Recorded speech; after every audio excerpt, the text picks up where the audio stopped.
Caríssimos irmãos, vos saúdo com a paz do Senhor. Amém. Uma alegria imensa poder estar com os irmãos mais uma vez. Estou de veras alegre, me sinto lisonjeado por esta oportunidade que Deus está me concedendo. Ontem à noite eu estava na divisa do Mato Grosso com Rondônia. E o trajeto foi feito de carro. Terminou o culto, embarcamos num carro, fui direto para o aeroporto. Fizemos aquela viagem, a estrada não é boa, mas a alegria de poder chegar aqui, de encontrar os irmãos, encontrar os meus amigos, estar nesse trabalho, produziu endorfina de tal maneira que o cansaço foi embora. Estou feliz, estou alegre, meio amarrotado por causa da viagem, mas já a gente desamarrota e a coisa fica boa. Eu estou feliz de estar aqui com meu amigo pastor Ailton. Já estava contando os quilômetros para chegar, para nós nos encontrarmos, pastor. A irmã Judite também. São amigos de longas datas, graças a Deus. Muito obrigado, pastor Gabi, por esta oportunidade. Muito obrigado, eu sei que é uma amizade que Deus fez entre nós. E temos sempre falado pelos meios sociais e a gente percebe que é sincera e é de Deus. Muito obrigado. Trago a saudação do pastor Sebastião para o pastor Gabi, para toda essa igreja. Estive com ele, estive a convite dele ministrando lá na abertura da festa da Umadecre e também no interior, num congresso regionalizado. De maneira que ele mandou um abraço e a saudação para todos os irmãos. Meus amados, o tema que nos foi proposto é sobre a vida e o ministério do apóstolo Paulo. Nós vamos falar hoje um pouco sobre Paulo. Eu estava vindo e pensando, o que é que eu vou falar hoje, uma vez que nós estamos em um culto, é uma escola bíblica, mas um culto noturno, já se espera alguma coisa mais resumida, não é? Não tão detalhada. E o Senhor colocou no meu coração para entrarmos no capítulo 13 de Atos dos Apóstolos. E vamos falar alguma coisa. Eu sei que eu estou aqui com muitos professores, entretanto, me coube o peso, não é, da responsabilidade de ministrar. Ensinar para professor é difícil demais, não é? Aperfeiçoar santo, imagine, é mais difícil ainda, não é? Mas com a misericórdia de Deus, aquilo que Deus nos der aqui para a gente estudar, nós vamos estudar. Amanhã, nas aulas, nós entraremos mais diretamente nos tópicos da nossa apostila, que nós preparamos. Glória a Deus. Capítulo 13 de Atos dos Apóstolos, creio que os irmãos já leram muito esse capítulo. Versículo 1.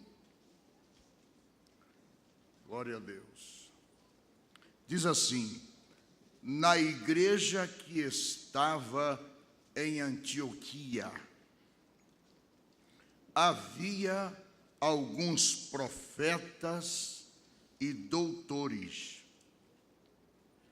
a saber, Barnabé e Simeão, chamado Níger, e Lúcio Cirineu, e Manaém, que fora criado com Herodes, o tetrarca, e Saulo. Glória a Deus. Temos aqui algo maravilhoso. Essa igreja estava em Antioquia. Veja o termo utilizado pelo Espírito Santo quando determina Lucas para escrever. A igreja não era de Antioquia, a igreja estava em Antioquia. Então a igreja, ela não pertencia ao sistema, não pertencia à cidade, ela estava lá, mas a igreja, ela era a igreja que estava em Antioquia, é a igreja de Jesus. Por exemplo, a igreja está aqui em Curitiba, mas não é de Curitiba. A igreja está lá no Recife, mas não é do Recife. A igreja está lá em Newark, mas não é de Newark. Ela é de Deus. Ela é comandada pelo Espírito Santo. Então, na igreja que estava em Antioquia, havia várias Antioquias, fundada por Seleuco I, aproximadamente no ano 320, em homenagem a seu pai Antíoco. E essa é uma das Antioquias. E, por sinal, essa Antioquia aqui é a mais importante de todas elas. Essa Antioquia era a terceira polis romana, era a terceira maior cidade do Império Romano, ficando atrás apenas de Roma e Alexandria. De maneira que essa cidade era uma cidade muitíssimo importante. Era um corredor comercial. Era uma cidade cosmopolita. Ali estavam um conglomerado de sinagogas. E segundo os historiadores, as sinagogas de Antioquia eram as mais belas. Havia uma população judaica muito grande em Antioquia. Para os irmãos terem uma noção,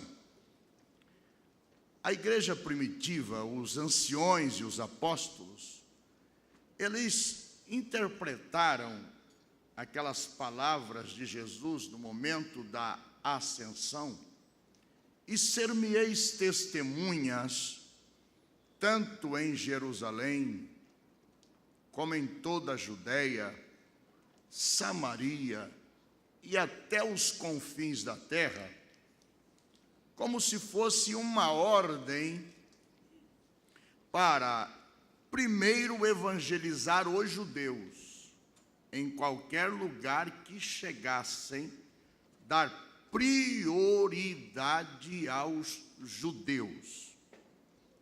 Posteriormente, evangelizar os gentios, os demais povos. Havia um lema na igreja primitiva, que em grego é protos kerygma te sinagoge.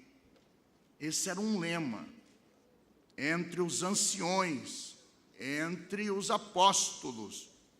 Protos kerygma te sinagoge. Primeiro, pregar nas sinagogas. Então os apóstolos chegavam e iam primeiro nas sinagogas.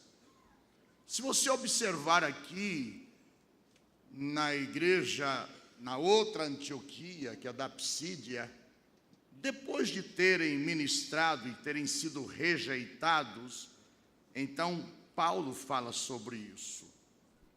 Escrevendo a sua carta aos Coríntios, Paulo fala sobre isso, primeiro os judeus, depois do grego, talvez pensando justamente nessa ordem de prioridade estabelecida entre os anciãos, Em Corinto também, Paulo falou sobre isso, e nós vamos estudar sobre isso. E ele chegava nas cidades, procuravam as sinagogas. Protós querigma te sinagogue, pregar primeiro para os judeus. Se os judeus rejeitarem, então os gentios seriam alcançados. Olha o que está escrito aqui no versículo 46 desse capítulo. Abra sua Bíblia.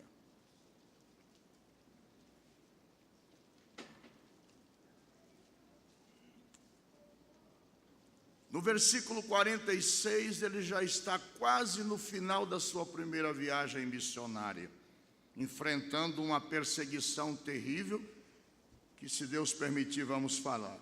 Mas Paulo e Barnabé, usando de ousadia, disseram: era mister, ou seja, era necessário, era um acerto, que a vós se vos pregasse primeiro a palavra de Deus.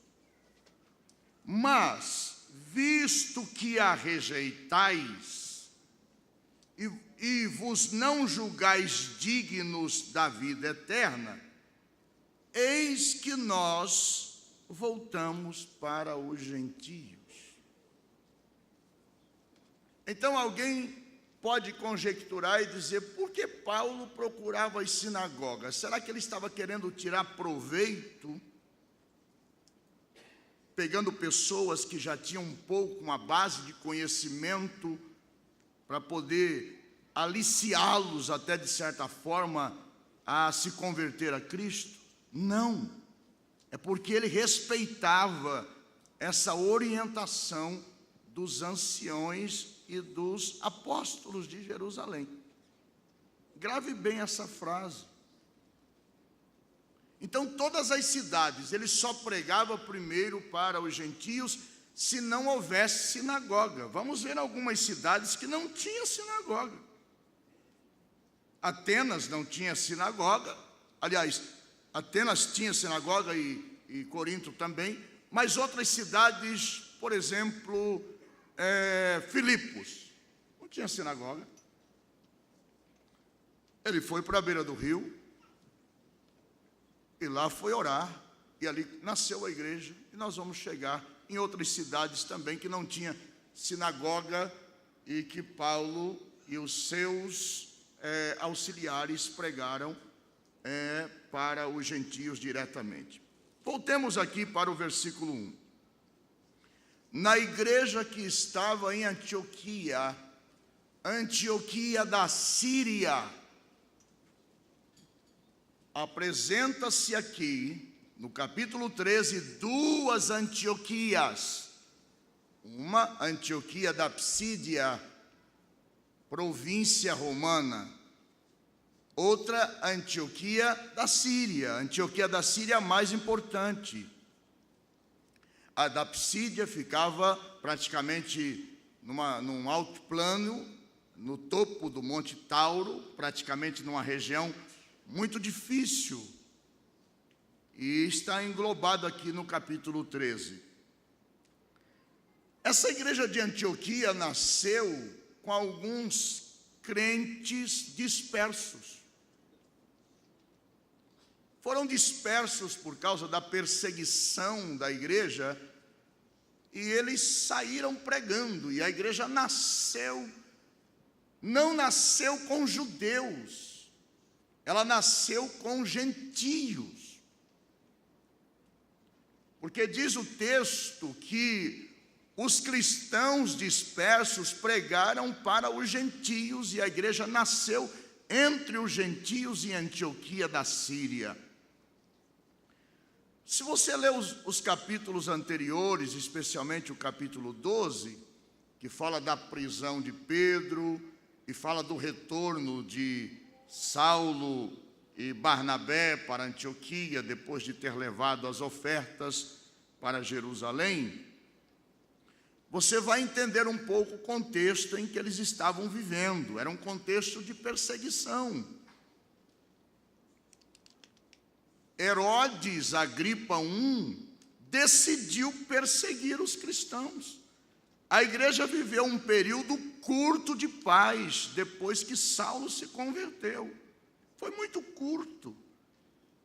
Mas Herodes, o versículo 1 do capítulo 12 diz: por aquele mesmo tempo, o tempo em que Saulo e Barnabé estavam lá em Jerusalém, levando ofertas para a igreja de Jerusalém. Por aquele mesmo tempo, o rei Herodes estendeu as mãos sobre alguns da igreja para maltratar e matou à espada Tiago, o apóstolo.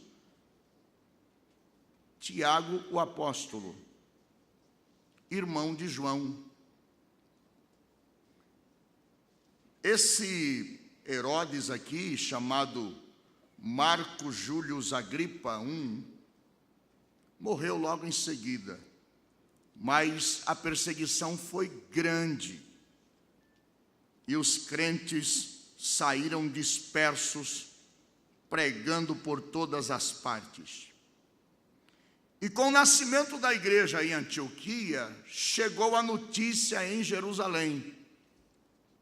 Assim como aconteceu em Samaria, a notícia chegou em Jerusalém que Samaria havia recebido a palavra. Os anciões imediatamente enviaram para lá alguém para ver o que estava acontecendo, para ajudar o trabalho, para estabelecer a igreja. Antioquia não foi diferente. Chegou a notícia, os anciãos se reuniram: temos que enviar para lá alguém para estabelecer a igreja, porque ela nasceu com crentes dispersos, mas eles não têm experiência, não conhecem o sistema da igreja, não sabe como estabelecer essa igreja. Vamos enviar. Enviar quem? Vamos enviar Barnabé. Só que o nome não é Barnabé. Barnabé é um codinome. E pegou. Se você estudar sobre Barnabé, você vai ficar entusiasmado com Barnabé. Mas o seu nome era José. Mas ele tinha um espírito tão excelente que os apóstolos decidiram chamá-lo de Barnabé, que significa filho da consolação. E essa palavra consolação, ela vem da palavra paraclesis. Muito parecido com Paráclito, alguém que se coloca ao lado de. Era aquele que sempre estava procurando ajudar as pessoas, se colocava ao lado. Quando via algum crente em aperto, em dificuldade, um irmão em problema, Barnabé estava ali para ajudar. Ele tinha prazer de ajudar. Além do mais, a generosidade dele foi tão grande que entusiasmou o apostolado. Ele cresceu num conceito. Segundo a tradição, Barnabé estudou junto com Saulo aos pés de Gamaliel. Talvez você não sabia disso. Ele estudou junto na escola rabínica, escola dos fariseus, aos pés do grande rabino Gamaliel.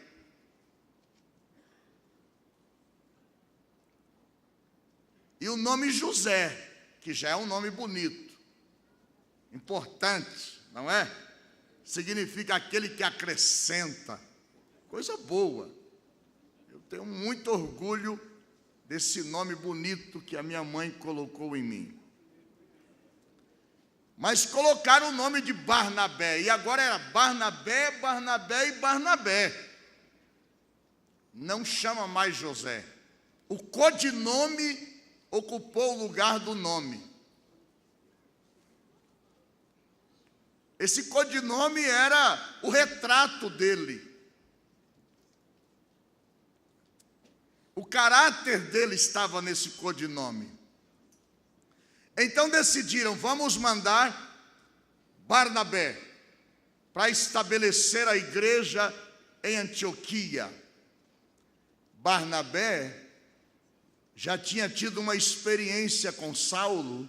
Os irmãos se lembram quando Saulo retornou depois da sua conversão em Jerusalém? Ninguém acreditava nele. Nem os apóstolos, nem os anciãos, nem a igreja. Todo mundo fugindo dele. Aquele fariseu terrível que perseguia a igreja e que respirava ameaças de morte contra os discípulos do Senhor, agora chega dizendo que está convertido. Todo mundo fugindo. Ninguém acreditava, mas Barnabé conhecia Saulo. Ouviu ele, se colocou, por isso ele recebeu esse nome, aquele que se coloca ao lado de.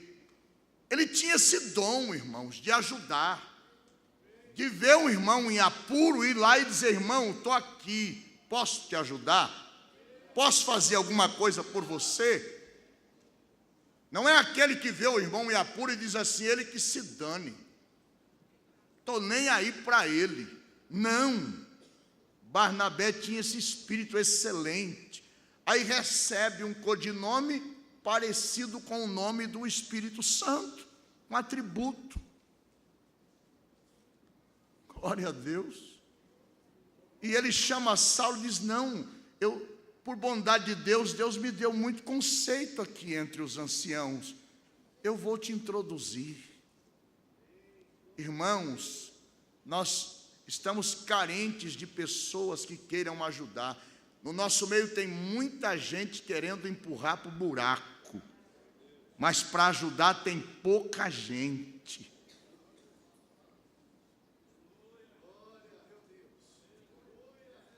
Muita gente que quer dar um empurrãozinho, ver que a pessoa está meio em falso, vamos dar uma pancada para acabar de matar. O homem chega lá, ninguém queria receber ele, irmãos. O seu currículo não era dos melhores. A igreja tinha medo dele. Lembra da reação do irmão Ananias? Quando o próprio Deus falou com ele, disse, mas Senhor, logo esse homem, eu já estava aqui tremendo as pernas, o Senhor me vem dizer que ele já chegou. Está todo mundo escondido aqui. Aí o Senhor me diz, o homem chegou. Pronto. Mas chegou cego, Ananias. Chegou convertido. Chegou transformado. E tem mais um, ele está orando. Glória a Deus.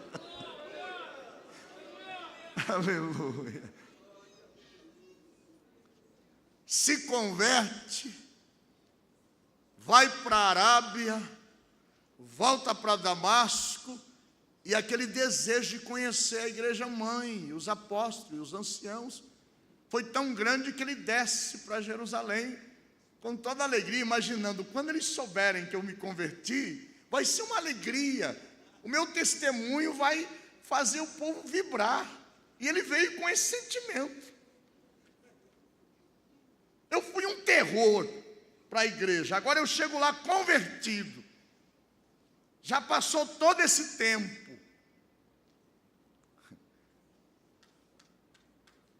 Irmãos, eu não estou falando de uma pessoa qualquer, não, eu estou falando do homem de maior capacidade intelectual daquela época, de um homem que os principais dos sacerdotes, para conseguir se defender da sua retórica, precisaram contratar um advogado em oratória para tentar ver se conseguia vencer ele.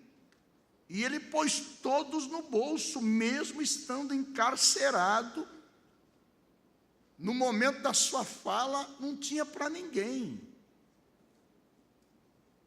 De altíssimo nível intelectual, que estudou na escola filosófica dos estoicos, dos epicureus, que estava sediada na Cilícia. De um homem de alto cabedal, que tinha argumento, que tinha capacidade.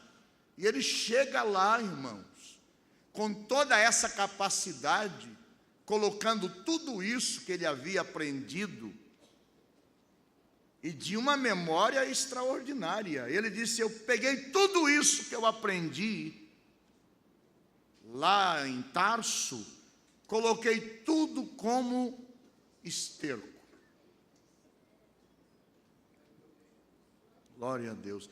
Ele não se jactava na sabedoria secular, mas apesar de ter muita habilidade, ele era um advogado de altíssima capacidade. A gente vê nas falas, a gente vê na forma dele se pronunciar nos tribunais. E esse Barnabé leva ele aos anciões. Por isso que é bom, irmãos, uma pessoa de conceito no ministério, o ministério recebe ele, porque sabe que ele tem conceito, que ele não é um atrapalhado, que ele não vai apresentar alguém que ele não conheça. Não é verdade? Ele não vai colocar o ministério em problema, apresentar alguém para ser separado, por exemplo, para o ministério, que não tem chamada, que não tem nada. Há obreiros que, quando apresentam, o ministério acata, porque sabe que ele tem critérios. E Barnabé era um desses. Quando ele levou Saulo, a porta abriu.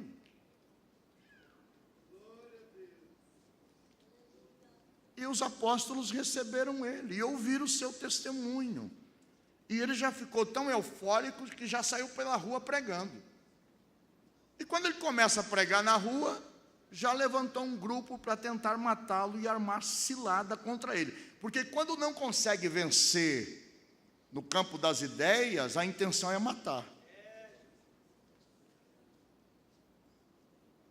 Todo ignorante, o negócio dele é calar, matando, sufocando, porque não consegue ouvir a verdade.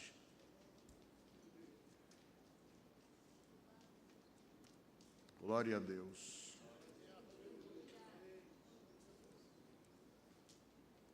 Barnabé fala para ele: meu filho, meu irmão,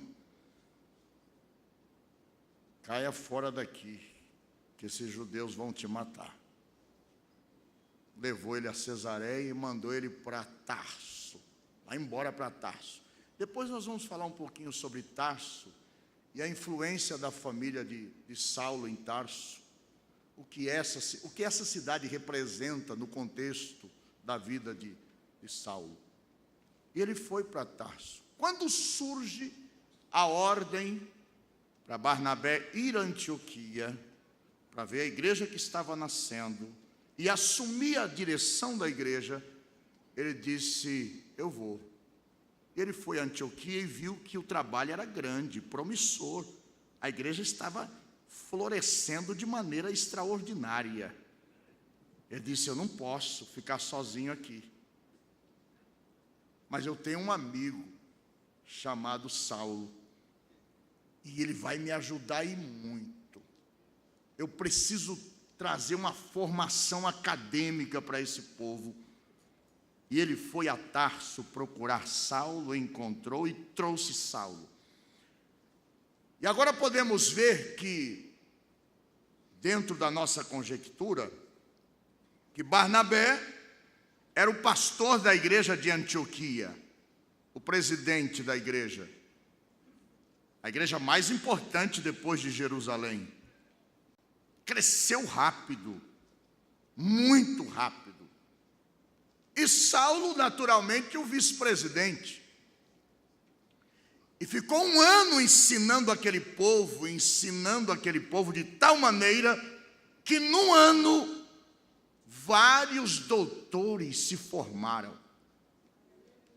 Num ano, Paulo e Barnabé, dia e noite, ensinando, e Deus levantando profetas, e homens sem nenhuma habilidade intelectual se tornaram didáscalos. Didáscalo é doutor nas Escrituras. Imagine como que o Espírito Santo usou Saulo na igreja de Antioquia para num ano formar doutores. Quando fala doutores aqui, eram pessoas que realmente conheciam com profundidade. Agora, irmãos, tem um detalhe interessante, muito interessante, que eu gostaria de compartilhar com vocês, é o seguinte. Lá no capítulo 3, da segunda carta de Paulo a Timóteo, que é a sua última epístola, a sua última carta, versículo 16, você vai encontrar algo muito interessante.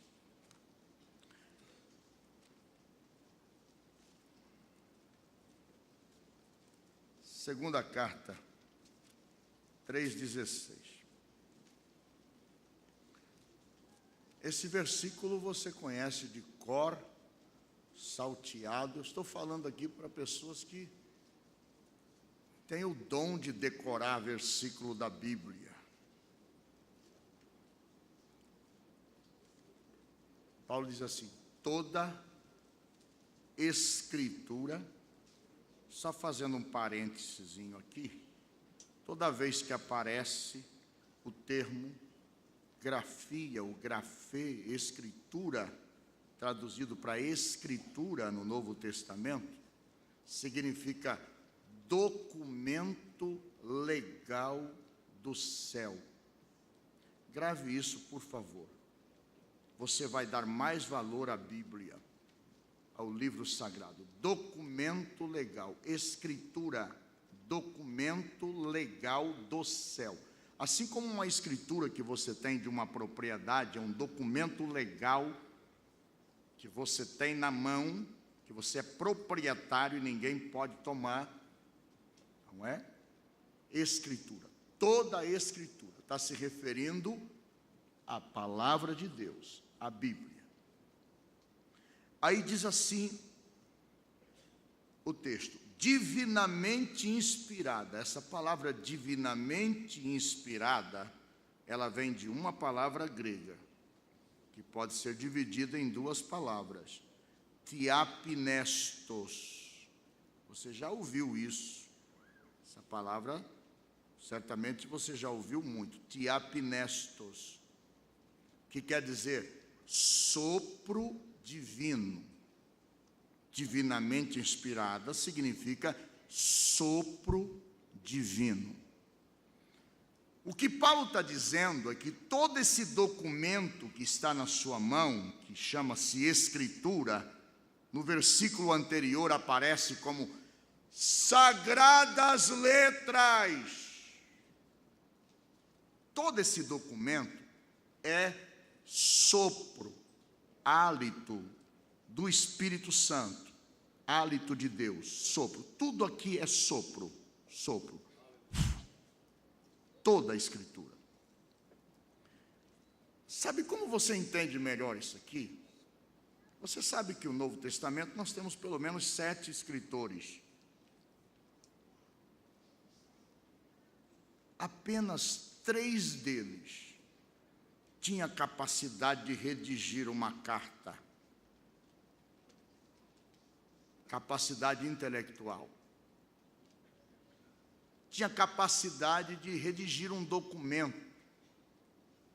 Os outros 4 não tinham. Paulo, Lucas, certamente Mateus, possivelmente João Marcos. Mas os outros, Judas, irmão do Senhor, nasceu aonde? Nazaré da Galileia. Tinha escola lá? Jesus estudou em escola? Os doutores diziam: como pode este conhecer desse jeito sem ter estudado. Nazaré, pode vir alguma coisa boa de Nazaré? Tiago, irmão do Senhor, que foi escritor, nasceu em Nazaré, cresceu em Nazaré. João, filho de Zebedeu, nasceu à beira do mar da Galileia, pescador. Pedro, indouto, de tal maneira que no dia de Pentecoste, a indagação era assim: como pode isto? Como pode isto? Como pode? Irmão, até hoje a gente ouve essa frase, viu, pastor Ailton? Até hoje tem gente falando: como pode? Como pode? Como pode? Como pode? Como pode? Pode. Pode, irmão, pode. Deus continua fazendo isso. Pode. Ele continua confundindo a mente dos homens. Como pode? Como pode? Indouto, mal sabia redigir uma carta. Aí vêm os biblicistas e começam a fazer separação poética, teológica, e dizer que esse escrito é de Paulo por causa das palavras. Irmão, nada disso. Nada disso. Todo esse livro é sopro do Espírito Santo. Aqui não tem iniciativa humana, aqui é Deus puro. Deus soprando, divinamente inspirado. Sopro, tiapnestos. Aí pega um Pedro, irmãos. Um Pedro que nunca sentou numa cadeira para aprender a escrever. E Pedro escreve as suas duas cartas, e na segunda, no capítulo 1 e versículo 2, veja só. Eu estou fazendo aqui um apanhado geral para a gente dar uma introdução no tema que nós vamos abordar, que certamente será de grande benefício. Versículo 20 e 21. Olha aqui o que Pedro fala. Capítulo 1 da segunda epístola.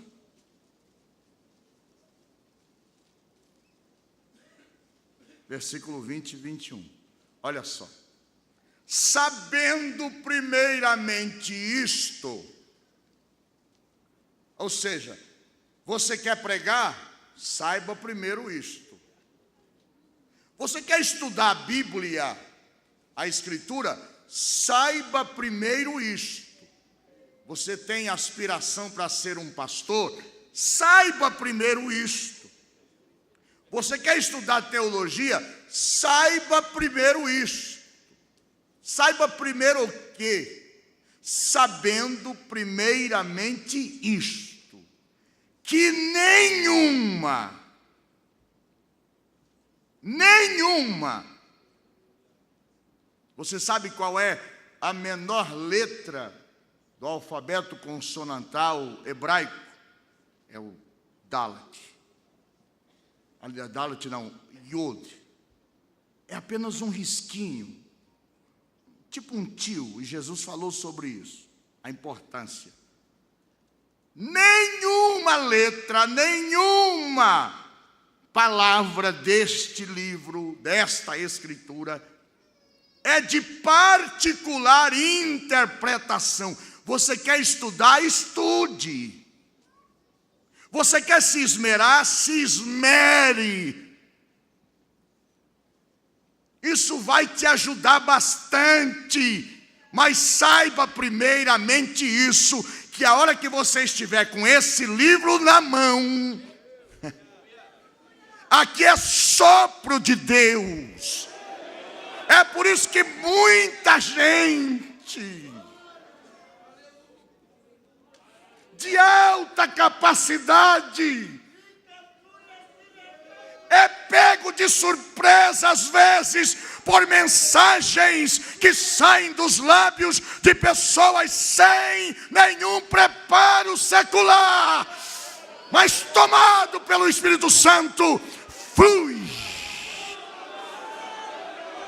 Ai, camassora, mandaramassora. Saiba isto primeiro, que isso aqui é sopro de Deus, e que a interpretação desse livro também é sopro de Deus.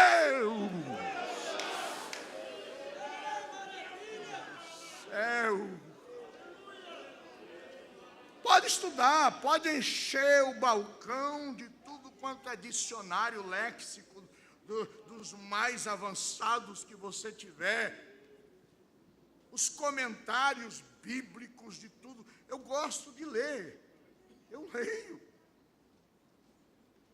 Apesar de eu não ser tão preparado, mas eu gosto de ler. Mas antes de tudo isso, saiba que você depende de um hálito soprando no seu ouvido, e das entrelinhas brotará a verdadeira interpretação deste livro.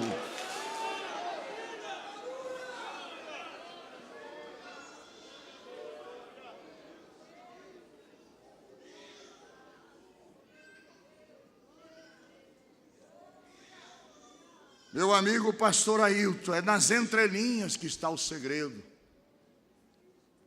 A teologia às vezes nos ensina as linhas. Mas a hora que a gente vai para aquele cantinho, oh meu Deus do céu. Depois de ler, só virou aquela bagunça na cabeça, a gente já encosta tudo ali.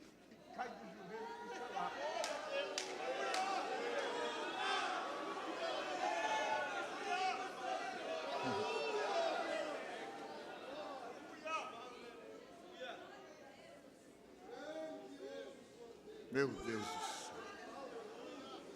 Pedro, indouto, não sabia redigir uma carta. Agora, de repente, ele, tomado pela inspiração, pelo sopro. Tudo que está aqui foi sopro do Espírito Santo. Não tenha dúvida disso. Até os nomes que foram colocados nesse livro foi soprado pelo Espírito Santo. Vai lá para o capítulo 16 de Romanos, o Espírito Santo coloca aí Febe. Podia colocar outra irmã, uma Febe.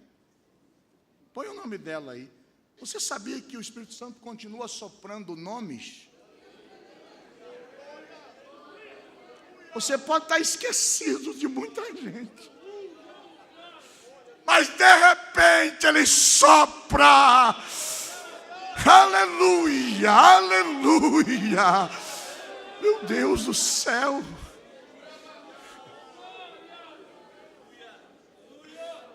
E quando ele sopra, ele dá um susto. E aí só vê neguinho falando assim: como pode ser isso? Como pode ser isso? Como pode ser isso? Como pode ser isso? Como pode ser isso? Como pode ser isso? Como pode ser isso? Como pode? Sim, pode. Ah, meu Deus, você não está entendendo.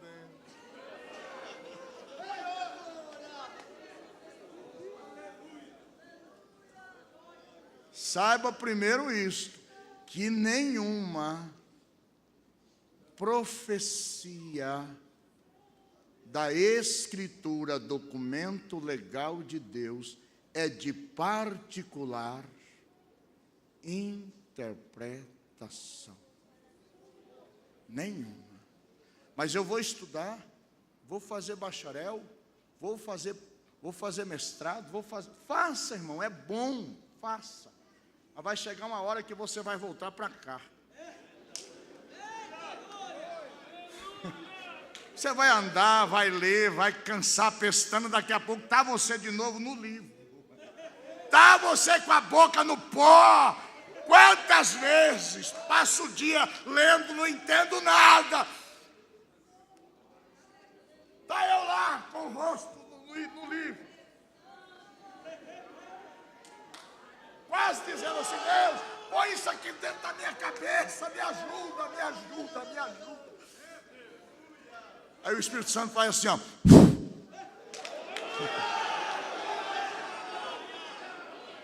E a palavra, ela sai. Meu Deus do céu. Quantas vezes na madrugada eu acordo com esse sopro e eu digo, eu tenho que escrever porque eu vou esquecer. E salto logo, às vezes eu tenho um gravadorzinho ali, já ponho o gravador, já gravo, porque depois eu esqueço. É o sopro.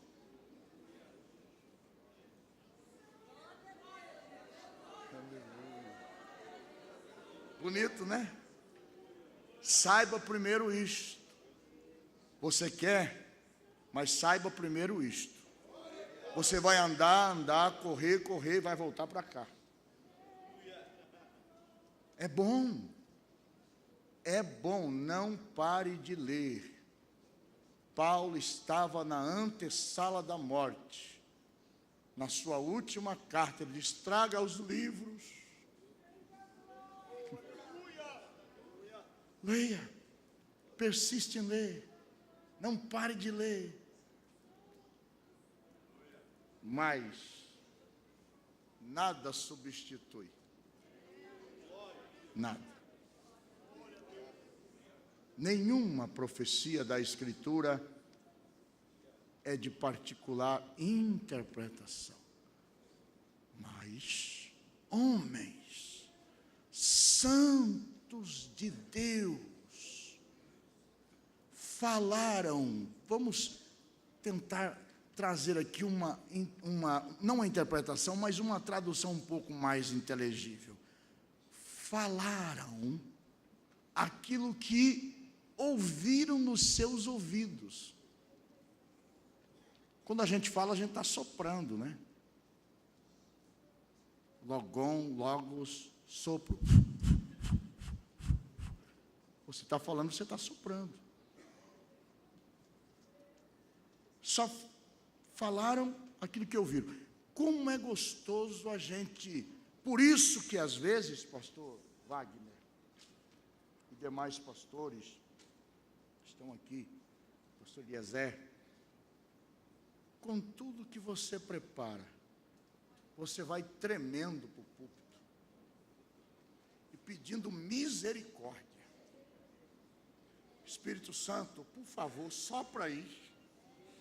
Sopra aí. Esperando o sopro. Esperando a inspiração. Aleluia.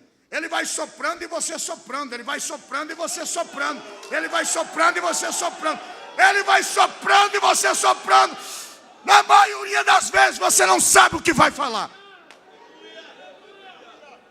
Ele te surpreende.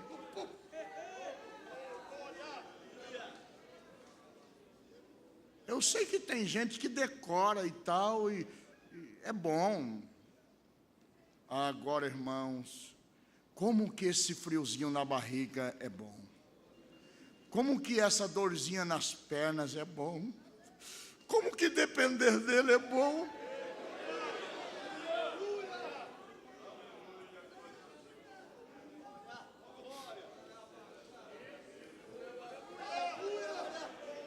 Eu fico 60, 90 dias, a minha esposa sabe, se vocês quiserem conversar com ela, sem apetite, quando tem uma escola bíblica igual essa aqui, eu quase morro. Fico alegre porque eu venho, né? Mas fico doente. Uma escola bíblica igual a do Recife, meu Deus do céu. Fico ruim, irmãos. Fico sem graça. Procurando por Deus, fala comigo, e Ele não fala. Espírito Santo, fala aí, o que eu vou falar? Ele não fala. Você escreve, você prepara ali, mas Ele não fala. E você vem sem saber, e chega num momento como esse, Ele começa a soprar. E a palavra vai como seta. E ela entra. Ela não é o alvo. Pedro Indouto escreve no mesmo nível que Lucas, o doutor Lucas. No mesmo nível que o doutor Saulo, no mesmo nível que o doutor Mateus. Possivelmente João Marcos, que era de família de levita, certamente tinha um pouco de estudo, mas começou seu ministério muito jovem. Nós vamos depois falar sobre ele. Mas no mesmo nível, Pedro ficava entusiasmado. Imagina Pedro, irmãos, no primeiro sermão da igreja primitiva. Imagine. Mal sabia conversar. O negócio dele era rede, peixe. Se falasse de peixe, ele conhecia os 153 tipos de peixe que tinha no mar da Galileia. Ele conhecia tudo. Falasse de pescaria com ele, você tinha assunto a noite inteira. Mas mandava Pedro falar em público para ver. Pronto, acabou Pedro. O negócio dele era na espada, no facão. Eu resolvo a bronca aqui mas não na retórica. De repente o homem salta, cheio. Por isso que a Bíblia diz, e os discípulos estavam cheios de alegria e do Espírito Santo. O homem salta lá no meio daquela gentaiada de tudo quanto é lado que tinha. Porque, irmãos, o judaísmo tinha os grupos. Capítulo 6 fala de 5 grupos que havia dentro do judaísmo. Tinha os puritanos judaicos. Tinha os libertinos, que eram os piores, viu, pastor Ailton? Os libertinos, aliás, a gente ouve falar dos libertinos até na Reforma, quando a gente lê os escritos de Calvino, por exemplo, ele fala dos grupos dos libertinos. Possivelmente não tinha nada a ver com esse grupo, mas os libertinos eram terríveis. Mas Pedro salta ali, num sermão que eu não sei quanto tempo durou. Se você ler o sermão, você não gasta 3 minutos para ler. Só que Lucas encerra assim, e com muitas outras palavras, isto testificava dizendo, ou seja, então não foi só isso que está registrado. 1 hora, 2 horas, eu não sei quantas horas. Pregou, o Espírito Santo ia soprando, ele mandando palavra, e não era dele, ele ficou entusiasmado. Agora, ele escreve no mesmo nível dos intelectuais. Aí ele diz, saiba primeiro isso. Você precisa do sopro, você precisa da inspiração. Glória a Deus. Amém, irmãos? Já deu 1 hora, irmão? Falta 5? Então nós já vamos encerrar aqui.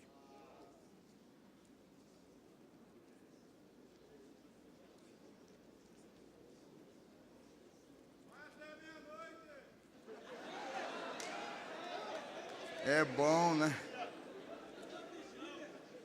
É bom, irmão, a gente voltar com fome. Que aí no outro dia a gente vem comer. Se a gente der tudo. Mas nesses 5 minutos, eu vou só complementar aqui o versículo 1 do capítulo 13. Depois eu falo sobre as datas, como que a gente chegou a essas datas. Como que a gente se localiza dentro do calendário. Aí diz assim, na igreja que estava em, não era de.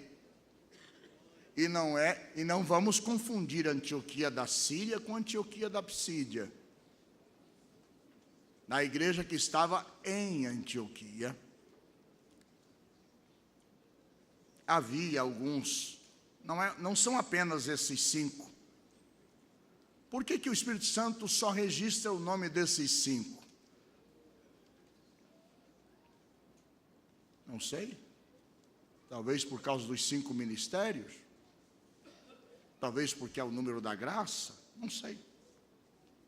Mas tinha mais. Não tinha só esses 5.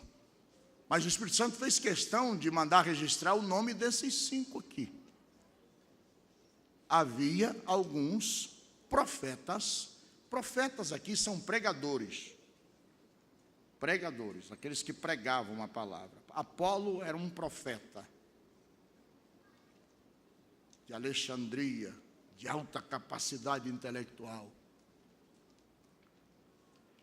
Profetas e doutores, didáscalos, doutores que têm ciência da palavra. Por exemplo, o pastor Antônio Gilberto é um didáscalo. E a gente tem no nosso meio muitos didáscalos. Tem. Mas na igreja que estava em Antioquia, uma igreja que surgiu entre os gentios, quebrando a regra. Veja que Deus quebra a regra, irmãos. Quando Ele chama Saulo, Ele inverte a ordem de prioridade. Você já viu isso? A ordem de prioridade estabelecida pelos anciãos e pelos apóstolos. Primeiro os gentios, depois os reis da terra, depois os judeus. Ele inverte. Mas o Espírito Santo sopra e diz assim, coloca o nome aí. E você sabe que quem escreveu isso aqui foi Lucas. Mais ou menos 28 anos depois dos primeiros acontecimentos aqui registrados. Aqui é no ano 48 aproximadamente, mas Lucas escreveu por volta do ano 58. Quando Paulo estava preso em Cesareia, ele assistia Paulo, e ele aproveitou para poder fazer a pesquisa dele, porque ele acompanhou a prisão, tanto de Cesareia como a prisão de Roma. O Espírito Santo sopra no ouvido de Lucas, coloca aí o nome de Barnabé. Veja que Deus aceitou essa troca de nome. E aí coloca Simeão, chamado Níger. Você sabe o que é Níger? Nigeriano. Essa palavra é traduzida para negro. Ou seja, na igreja que estava em Antioquia não tinha discriminação. O Espírito Santo fez questão de colocar isso aqui. Coloca o nome aí de Simeão, o negro, profeta. Esse homem era um profeta. Quando ele abria a boca, estremecia. Lúcio, outro negro, de Cirene, Cireneu.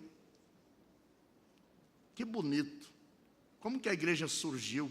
Sem discriminação de raça, de cor. Essa igreja se tornou algo extraordinário. Eu não sei se os irmãos sabem, não é segredo, porque está registrado isso. Até a década de 90, a Convenção Americana não ordenava negros. Incrível. Incrível. Não aprenderam com a igreja de Antioquia, não aprenderam com o Espírito Santo.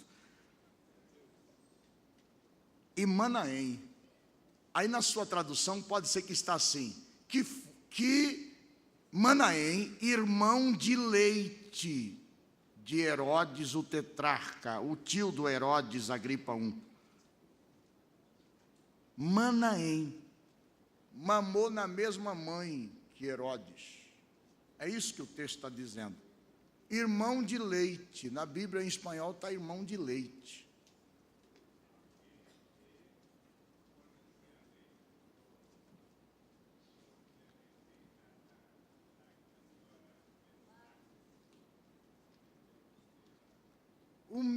A mesma mãe que amamentou Herodes, o tetrarca, amamentou Manaém. Nutrido com o leite da mesma mãe, criado junto, cresceu junto.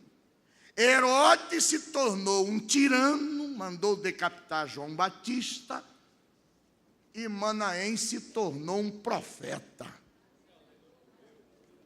Criado junto, mamou o mesmo leite, foi nutrido com o mesmo leite, mas um tomou uma direção, outro tomou outra direção. Veja como que o Espírito Santo faz questão de registrar detalhes.